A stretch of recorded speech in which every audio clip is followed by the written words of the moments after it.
Très bien, une autre question de Shenka Marussia. Bonsoir Monsieur Asselineau. Des nations telles que la Russie et les Venezuela sont pour l'indépendance catalane. Pourquoi les États-Unis sont-ils plus discrets sur la question?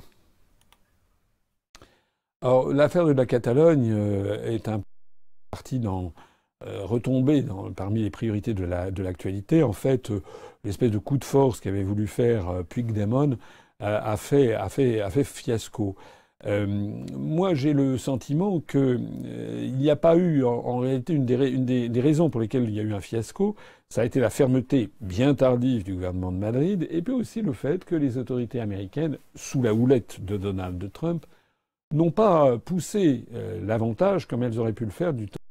Si ça avait été Mme Clinton qui avait été élue, je pense que les États-Unis auraient été beaucoup plus favorables à cette indépendance, entre guillemets, de la Catalogne.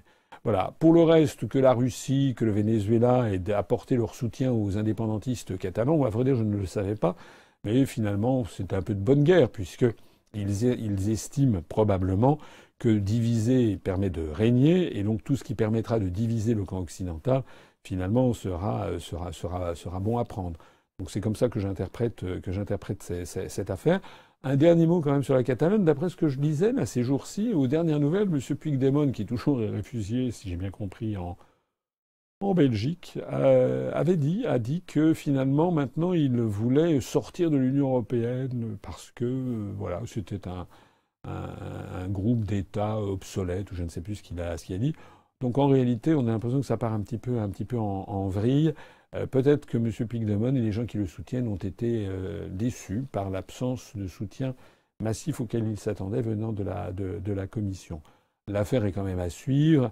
Il y aura des rebondissements. Je rappelle que, par exemple, en Corse, l'Assemblée de Corse a apporté son soutien aux indépendantistes catalans.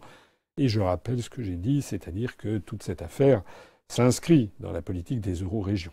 Avant de conclure cette question, je voudrais faire remarquer, j'ai oublié de le préciser au début de notre entretien, il y a, comme d'habitude, en bas de l'écran à droite, le nombre d'adhérents de l'UPR actuellement où je parle. Donc nous sommes à 29 335.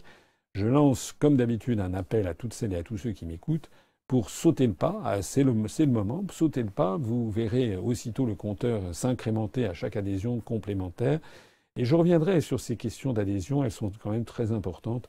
J'y reviendrai si on a un moment ou un autre une question ou à la fin pour préciser pourquoi j'insiste à ce point sur la question des adhésions.